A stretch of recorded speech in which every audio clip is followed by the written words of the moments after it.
Alyssa, I am seeing a silver lining to the double strike that's happening in Hollywood right now. Tell me. Okay, well, besides the silver lining of everybody picking up pitchforks and torches and marching to Bob Iger's house and burning it down like Ron Perlman suggested. No, don't really burn down Bob Iger's house. Did you see that video of him? The motherfucker who said we're going to keep this thing going until people start losing their houses and their apartments. Listen to me, motherfucker. There's a lot of ways to lose your house. Some of it is financial, some of it is karma, and some of it is just figuring out who the fuck said that. And we know who said that. And where he fucking lives. There's a lot of ways to lose your house. You wish that on people. You wish that families starve while you're making $27 fucking million a year for creating nothing. Be careful, motherfucker. Be really careful. Because that's the kind of shit that stirs shit up. Honestly, Ron Perlman is like on it. He is. Every day I'm like, let me see. And you know the weird thing? I literally search for him every day and he's still not top of my algorithm when I open it up. So like, do better, Meta. I know, seriously. One of the best things about Threads is the threats, if you will. Yep. Okay, so the silver lining, in addition to the labor organizations getting a fairer deal for their workers, which is what we all hope happens at the end of all of this, there's going to be a real entertainment desert starting in a couple months. I know Netflix says they have all these shows like, you know, kind of... They have international format stockpiled. Yeah, but okay, here's the thing. Most Netflix shows suck, okay? So I think it's only fair to assume that most of the shows that they've got in their pocket that are like, yeah, whatever, we can do this for years. I'm assuming that most of those shows suck too. Like, it's not like, ooh, yeah, I'm going to spend days binging things on Netflix. I'm absolutely not. I will watch one show and be like, ugh, what am I doing? And then get off of it. But I think that in the desert of entertainment, because they're not doing a lot of reality TV either because people are kind of tired of it, women's sports, this is a golden opportunity for women's sports to actually be given the space on different channels that it deserves. And it sucks that it's because, well, what else is going on? But, you know. Hey, Erin, if this period of time in this place in history gives rise to everybody fucking understanding how exciting women's sports are in the same way that what the last big strike kind of helped goose reality television, let it be. I prefer this much, much more just reality TV. Yeah. Oh, I will take Angel City FC over The Apprentice any day. Any day. Any day. No, and with that being said, the Women's World Cup is starting this week. Yep. We're super excited.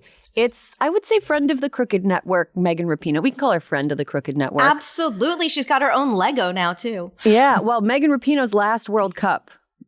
And that's sad. But we did get that, and I hate being like, ooh, look at this new commercial, because that's what, you know, ad makers want you to do. But there is a new Nike commercial featuring it's cool. Megan Rapinoe as like an 80s cartoon. Ugh, it's so cool. Anyway, Megan Rapinoe deserves to win everything and have all the accolades and a great final victory lap for an incredible career. And because the Cup is in Australia, games are going to be on at weird times. Yeah. But soccer fans, in my experience, are psychotically devoted. Tenacious? Yes. Yeah, they are tenacious. They will wake up for World Cup games that happen at 1 a.m. if they're big enough games. You know what I thought was incredible? I was in the car yesterday and all the Sirius XM ads were how to tune into the World Cup. And so I was like, all right, good. I can even listen on the radio. Making it easy for everybody. How are you going to watch, Alyssa? Do you have a place in your area that shows the games? Honestly, I do like listening to sports on the radio in the car. I do too. There's something. It's like old timey or there's something about it that is like kind of exciting. And so I will probably listen to a good portion in the car because I think also they're replaying it during like normal hours. Yeah. I would say, though, that soccer, out of all of the sports, aka the beautiful game, is maybe the least suited to be played? Definitely. I mean, you could hear someone describe like a bicycle kick, but you can't, or a tricycle kick, but you can't it's better to kind of see it. But speaking of sports, did you see that someone took a selfie and like derailed the entire Tour de France? No. Why people look at concerts and sporting things? Please put your phone where it's supposed to be, behind whatever line you are standing behind. Yeah. Like, stop throwing things at concert at performers, and stop stepping out into the road to take a selfie and hurting people. Jesus Christ. Yeah. It does seem like this is a whole other conversation, and I would love to get into it at another time because yes, we know you were at the concert. You don't need to take a video of the concert. Use your eye cameras and your brain Instagram. Stop centering yourself in someone else's event. To have also just like use your own. You have the best technology ever invented to capture images, and it's the human eyeball. The human eyeball is so much better at it than any photography equipment that exists. So use your human eyeballs and your thinking head to look and store. I don't know. Maybe that makes me a Luddite. I don't know. Okay, so let's get into news this week that is important to pay attention to. A lot of people are talking about another Trump indictment possibly coming down the pike. That's important, but I think in terms of the way that it impacts the lived reality of people from day to day, I think that there are other things that impact more people in an immediate way. And so that's why we're going to kick off by talking a little bit about abortion. So the news is kind of running. Us? Yeah, us talking about abortion? Okay for you. If you can believe it. The news is kind of running the gamut this week. So first, let's get the bad stuff out of the way. 19 Republican attorneys general. I hate that I'm plural. I know, it's so hard. Pluralizing that correctly. I mean, you don't say Whoppers Jr., do you? No, but oh my goodness, should we be? Yes. Yes, we should. Whoppers Jr. Attorneys General, 19 Republican Whoppers Jr. want medical professionals to be allowed to report patients' abortions to law enforcement for investigation. This is what we said would happen, and everyone was like, you're being hysterical. God, I'm still mad about that. I'm going to stay mad about that until I die. It's gonna be, my last words are like, I wasn't being fucking hysterical. God. Biden administration proposed changes to medical privacy laws in April to ban this from happening. So on one hand, Democratic AGs felt like the changes didn't go far enough to protect pregnant people from criminalization, which even happens in blue states without abortion bans, as we know, it happened before the Dobbs ruling too. And a lot of times the people that had their miscarriages or abortions criminalized were disenfranchised and marginalized groups. On the other, these GOP AGs said, we don't want to protect them in any way whatsoever. And they used the infamous Dobbs decision to back themselves up and claim that the Biden administration was also making these privacy law shifts to help people seeking gender-affirming care, which I'm going to need the Carfax on that. Show me the receipts. In some better news, an Iowa judge blocked a conservative heartbeat abortion bill from taking effect in the state. I hate that they're using the word heartbeat for this because it is not a heart. It is like a flicker of cardiac activity. That's like saying a lighter is a forest fire. Totally different things. So abortion for people who live in Iowa is still legal for up to 20 weeks into pregnancy.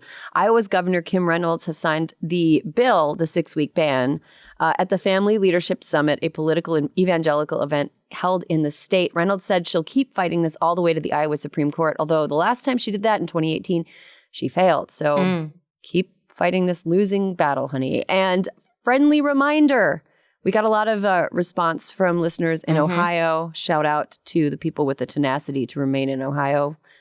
You're made of stronger stuff than me. Friendly reminder that Ohio has a special election on August 8th for Issue 1, where voters will decide whether or not they want to make it more difficult to amend Ohio's constitution. So this was put on the ballot deliberately to interfere with citizens of Ohio's attempts to enshrine a right to abortion in the state constitution. So I have heard that early voting has already started in Ohio and that the numbers are off the charts. Yes, we love to see it. Early and mail-in voting has already started in Ohio. It really is looking as though Issue 1 will fail. And that is extremely important. And then the next step after that is getting around that wingnut legislature and enshrining a right to abortion in the state constitution. Ohio, I believe in you. I know you guys are killing it. Keep going. You're doing great. So, Alyssa, what do you make of all this abortion news? Erin, here is my never-ending issue. Okay, so all these 19 AGs led by Lynn Finch of Mississippi. Lynn, your state's got a lot of problems, and I feel like you're not addressing the ones that really matter. Like, she's leading this national charge to get this HIPAA loophole, enshrined, right? So that they can keep going after people, even across state lines, to try to get records to identify whether someone's had an abortion. Clean water in Mississippi? Oh, maternal mortality rates in Mississippi? Girl, focus on some real shit. I mean, this is just, I think, kind of what's plaguing the entire country right now. Like, focus on your shit. If you're so hopped up on states' rights as they all are, then like fix your state. Make your state cooler, make your state healthier, make your state cleaner. Don't make your state scarier, which is all they're doing. That's all they're doing. Another thing is, Democrats know this. We know this at this point. Abortion rights are a winning issue. Bodily autonomy is a winning issue because even people who consider themselves fiscally conservative have a hard time with the government getting in between you and your doctor and you and your own fucking body. It is a winning issue. And Republicans cannot help themselves. They can't help themselves. Cannot resist. And it's not like, oh, we don't know if it's going to be able to, maybe it'll get Republicans out to vote. No, it doesn't. It gets Democrats out to vote. And even if it did get Republicans out to vote, there are not enough of them to overcome the massive public opinion in favor of giving people a right to access safe abortion privately. Right. And so it's like, guys, I mean, they just can't help it. It's like that Simpsons episode where Sideshow Bob keeps stepping on the rakes.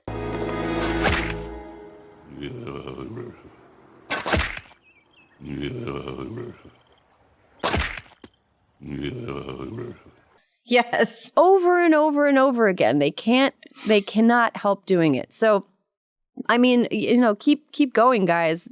I don't see this ending well for them. I mean, and the other thing too, especially about Iowa, while I am super stoked that the Polk County judge temporarily blocked the abortion ban, like when we think about, you and I are terminally online. We're online all the time. We're reading every version of every story that comes out. And like, the average person does not have the desire or luxury of time to be able to do that. And so while it is wonderful that the judge has blocked this, it's like, how can people in these states where abortion is like a pickleball match at this point keep up with what is legal and what their rights are? It is so, it's like, if you're in Iowa, do you fucking know that you can still go have an abortion? Like, did the judge blocking the law trump in the news or get as much coverage as the governor signing it at that evangelical event, which was a nationally televised event? And so it's really like, it's so hard and so confusing. And that's why we have to keep talking about it every week, because maybe it's also medical people hear providers. What we say. Medical providers are confused, and they are very afraid of getting sued and very afraid of having their licenses taken away.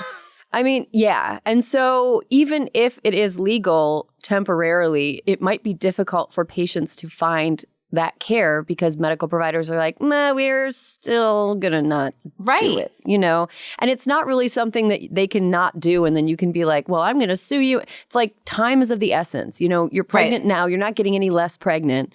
Exactly. And so you don't really have any recourse if you're a pregnant woman and you're seeking abortion care and you get denied it unjustly. You can't, you're kind of SOL. I did want to flag one more thing. This isn't in the outline, but I got a email from the Center for Reproductive Rights because I subscribe to their emails, as everyone should.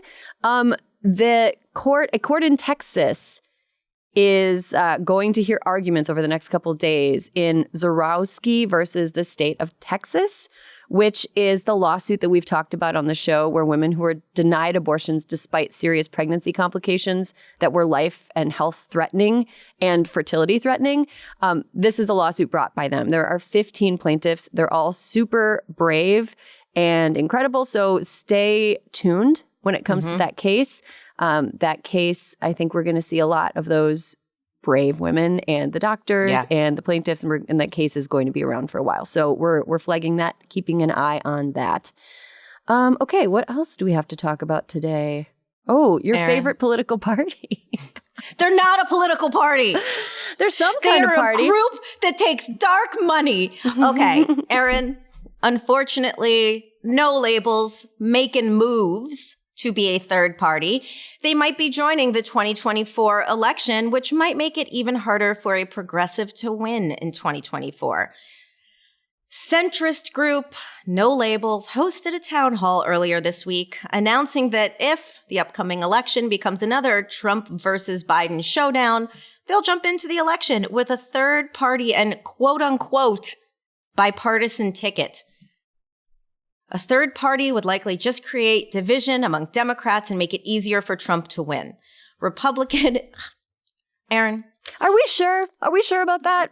Erin. Are we sure? Joe Manchin headlined the No Labels town hall, making it seem that he very well might go up against Biden on a third party ticket in 2024. You want to know why? Because he doesn't want to run for re-election in West Virginia. 1. 2, Joe Biden is a moderate, Erin. Okay. He is a moderate.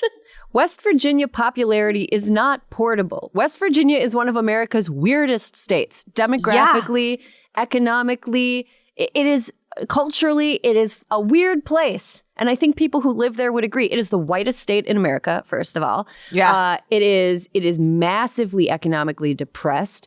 There are tons of unaddressed problems regarding public health. And it's very culturally kind of, there are pockets of real isolation. And, outlier. It's an outlier. Yeah. Yeah. I mean, if Gavin, if people are like, I don't know if Gavin Newsom could possibly run for president. Joe Manchin is West Virginia popular. Gavin Newsom is California popular. And Erin, Gavin Newsom is 10 times more popular in California than Joe Manchin is in West Virginia. So Alyssa, you think that this is just a group to raise dark money? They should be called No Principles. Here, I have so many problems with everything that's happening. Okay, how many fundraising emails do you get any given week? Too fucking many. I'm just going to guess it's too fucking many. I text stop a lot. I'm going to say that. I do too, but here is the problem. We now have a group, No Labels, that's goal is to raise $70 million because they are not a national political party. They do not have to disclose where they get this money from. So we don't know who's funding No Labels. That's number one. Number two, in response to No Labels, we now have a group called Citizens to Save Our Republic, which is helmed by Dick Gephardt and Majority Leader Steny Hoyer to combat No Labels. So do I applaud Dick Gephardt for stepping in and trying to kick No Labels in the face? I do. However, another group raising more money that's not going directly to candidates, at least as far as we know. These things, all not great. Here's another thing not great. Cornel West. Cornel West is going to probably be the Green Party. He's going to be the Green Party ticket person, nominee, whatever. Love Cornel. Cornel's smart as fuck. Could listen to Cornel all day. Erin, none of these things are good things for Democrats. None of them. None of them. On top of that, the places that No Labels has made the most progress in being acknowledged as a political party, hold on for a sec. Alaska, Oregon, Colorado, Arizona, North Carolina. Erin, why aren't they down in Mississippi? Why aren't they trying to make headway in Mississippi? Why not Texas? Why not Texas? Where are they? Why are they hitting states that are going to hurt Democrats the most? Nancy Jacobson and Mark Penn. I mean, look, these are people who are making money and getting rich off of this lark, and it's just fucking bullshit. There are too many people doing real work. to have these people just come in on this, like, I don't know, fucking vanity campaign. It is bullshit. It makes me so mad. You know, it's like they are taking money from people who they'll take money from anybody. It's not just like massive donors. And like, what are we supposed to do here? This is not helpful. I feel like they gave themselves a name. We can make some funny alt names up for them and call them that instead of No Labels. No Scruples. We can call them No Paper Trail. No Paper Trail. It's a good one. No Principles. We can call them No Candidates because they don't have any candidates yet. No Morals. We can call them No Platform. Because their platform is lame. It's just everybody get along. No, I don't want to get along with people. Everyone, don't care you know if what I it die. is? It's like their platform is like, there was an episode of Veep where Selena Meyer was trying to figure out how to maneuver her position on abortion.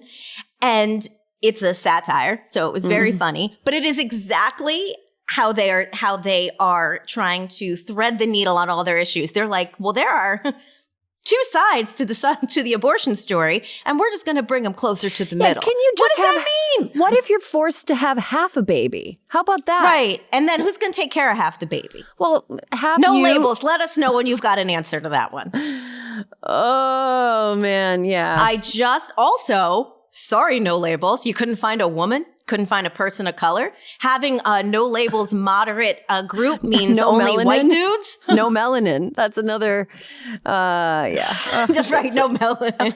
No boobs. Yep. No nothing. Yep. No anything. Yeah. Yeah. It seems like a real grift. And Mark The Penn, grift of the century. and Mark Penn is such a swamp creature. I mean, I hate to like buy into the drain the swamp thing, but there are people who are sort of like these career Washington money raisers who never ever are impacted by any of the debates or issues that are really hurting a lot of people, and they see it as a game, and they're super gross and obnoxious, and he's really the platonic ideal of that, I think. Yes. Yeah. Also, you know, there is the going theory that he just is mad at Hillary Clinton for not including him more. Honestly, go get therapy, dude. Don't take it out on the rest of the country. Men will literally tank a political election instead of going to therapy. Because they got their feelings hurt. Okay. I want to talk about something. Speaking of swamp creatures. Speaking of, seriously. After a decade-long investigation into multiple murders believed to have been carried out by a serial killer on Long Island, a suspect was arrested on Friday. The police arrested Rex Heuermann, who is 59, and he's an architect from Manhattan. He was charged with first-degree and second-degree murder in the deaths of Amber Lynn Costello, Megan Waterman, and Melissa Bartholomew. He's also considered the prime suspect in the death of Maureen Brainerd Barnes, who disappeared in 2007. So the reason I'm bringing this up is because this case was real true, like quote unquote, true crime fodder. It was the subject of a documentary, I think, that was on Netflix. Yeah. Do you remember like 10 years ago, early streaming? Yeah, 8 or 9 years ago. There was this big documentary about how it was unsolved. It's been the subject of movies.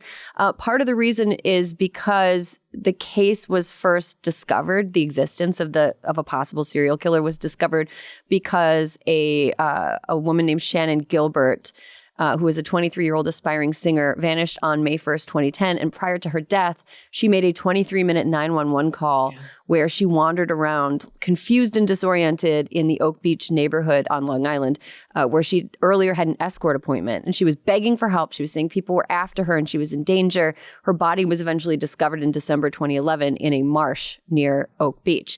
And, you know, investigators haven't linked her death to the other 4 victims. But in looking for her, they discovered these 4 bodies on Gilgo Beach. And that was kind of what kicked off this oh shit investigation. It's all really awful. These women were all parts of marginalized groups. Most of them were working part-time as escorts, although that's not, you know, you can't ever reduce somebody to... No. They were people. They were daughters, you know, mothers, parents, sisters, they were friends. Exactly. artists. Exactly. And it's really, really sad.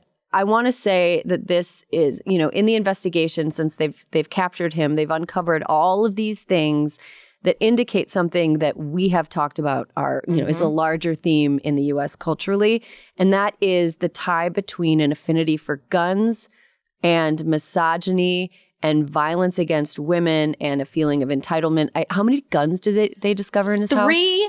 300 guns, Erin, and 92. This is perhaps the more fucked up part.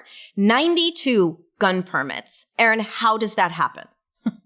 How do you end up with 92 gun permits? Yeah, like a misplaced comma in the Second Amendment of the U.S. Constitution. I guess that's how you end up here. I mean, he was clearly a monster, and like, oh man, such red flags. He had like a lair in his basement, right? Yes. It was okay. There's a thin line between a man cave and a full-on murder lair, huh? Like, murder lairs. 300 guns. Like 300. Erin, do you have 300 of fucking anything? I don't. I don't have 300 of anything. We don't even have 300 episodes. No, and we've been doing this show soon. Soon. We'll get there. Drag my carcass across that finish line. We will get there. And you know what, Erin, though, to your point about these like what is wrong with Rex? And also, do you know, I was watching as they were, bringing him into the police station. One of the reporters on television said that he was overheard asking if he was on the news yet. Yeah. Okay. So this is something uniquely American, right? We've got Jesus Christ. We've got this like true crime obsession, and we've got super easy access to guns and a culture that encourages and perpetuates misogyny. And I think if you get the wrong kind of monster, the exact right cocktail of monster, it is a perfect recipe for somebody who wants to hurt women, own a lot of guns, and get a lot of attention. If you want to do that, America's a great place for you. Land of opportunity. Land of opportunity if you want to prey on marginalized people. It's really, truly an upsetting case. And, it's something that it sort of was like, I remember when I first heard about it, it was like I was living in New York City, and I wasn't ever working as an escort, but I was like running around being an idiot a lot. And there was a part of me that's like, what's the difference between times that I put myself in positions, everybody puts themselves in positions sometimes where they're not exactly the safest, and it was sort of this like, it was this like kind of spooky story where it was like, there are people like that just kind of walking around in the world, and you don't know who they are until they're caught with a giant murder lair in their basement. And it's so scary. I will also say, he looks a little bit like Tucker Carlson. Oh my God. He looks like the Thanksgiving Day parade balloon version of Tucker Carlson. Yes. Yeah. Tucker better hope that Twitter thing he's got going on doesn't make him so famous that he becomes a Thanksgiving balloon, because people are like, that's very tasteless. Oh, that's Rex. That they've got the Long Island serial killer as a Thanksgiving Day. Gone too far. It's too far. It's not funny. Too soon. There is something about his mugshot. And, I find myself kind of drawn to this just because morbid curiosity. And I think that women are programmed to try to like look out for ways to survive because, we're smaller in most cases than men and not as physically strong in most cases than men. And we have fewer guns usually than the craziest men. And I'm looking at his face, and he has like a blankness to it that I can't. Totally. Like, there are other mugshots where there's like you can kind of see that that's a person, and his face just looks like a mask on nothing. Totally. And it's like one-dimensional or something too. Yeah. There's something, and I think that's a quality that I've seen in other faces of like famous monsters in the US specifically. So here's hoping that the families of his victims, his alleged victims, are able to get the peace that comes from him being apprehended. And I hope that the kind of attention he gets humiliates him, and in not the kind of way that he wants to be humiliated. I hope he lives out the rest of his life in a state of abject humiliation and shame. I agree. Monster.